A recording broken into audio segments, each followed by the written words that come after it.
The art of communication is the language of leadership.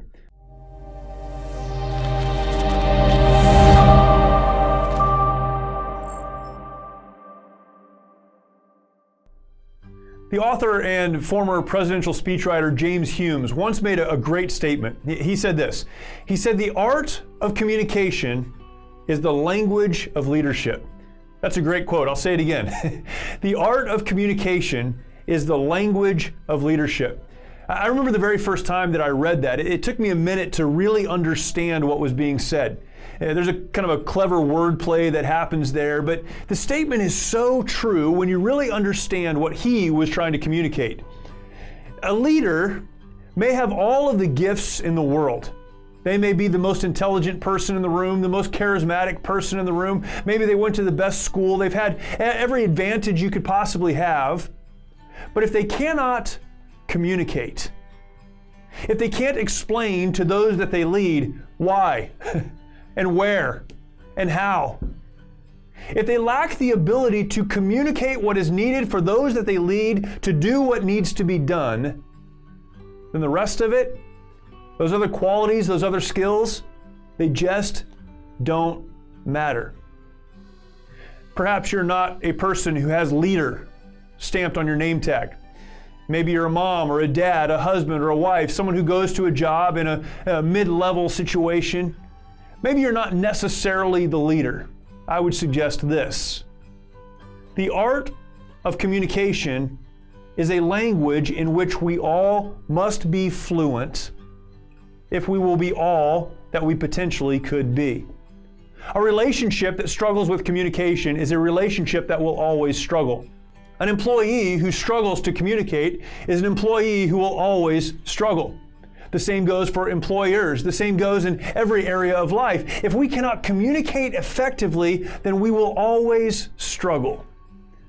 Now, effective communication does not necessarily mean that you know how to speak well, that you can stand in front of a crowd and captivate their attention for long periods of time. That's not necessarily what communication means. Communication takes many modes, many methods. There are a lot of ways to communicate, but whatever your way is, you must be skilled in sharing with others the ideas that need to be shared so they can do what needs to be done. I believe that two of the most important principles are shared in one verse in the Bible. Ephesians chapter 4 and verse number 5 says this. It says that we should speak the truth in love. If you want to master the art of communication, those two principles must be present in your life. Again, there are a lot of ways to do this, maybe the spoken way or maybe the written way. There are a lot of ways to communicate, but principles guiding those methods must include truth and love. When you're communicating, whatever it is you happen to communicate, make sure that what you're communicating is true. You see, when you communicate truth, it's about what needs to be said, what is actual, what is factual, and not what simply suits your needs. It's not about manipulation. It's not about emotion. It's about stating what is real.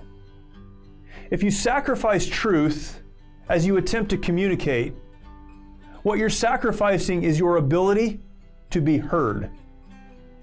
Because once those who are listening realize that you may not be telling them the truth, they stop listening. And once they stop listening, you no longer have the leverage to get done what needs to be done.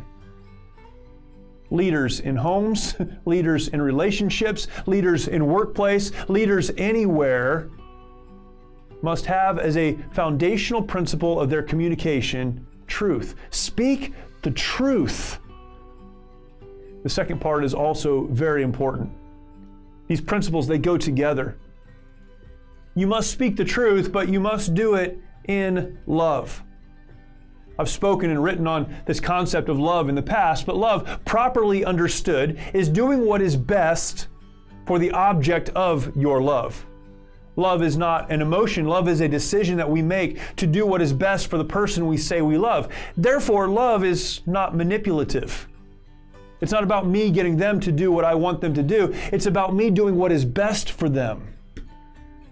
And when you pair the principle of truth with the principle of love, then what you do effectively is communicate in a way that is factual and helpful. If you use these principles to guide your communication, then your communication will be exactly what it needs to be. It will be appropriate. It will be encouraging. It will be helpful. Even when it's confrontational, the person receiving the confrontation, because that truth was spoken in love, they'll understand that it was spoken in a way that really desired to move them down the road in a way that was for their benefit. The art of communication is the language of leadership. The art of communication is a language in which we all must be fluent. The method, the mode is not as important as understanding the principles that undergird the way that you communicate. Speak the truth. Be honest. Do what's right in love for the benefit of the person to whom you are speaking. If we get a hold of this truth, if we understand what it is to love, if we're able to master the art of communication, then we will find success and we will fully live the lives and have the relationships that we were created by God to enjoy.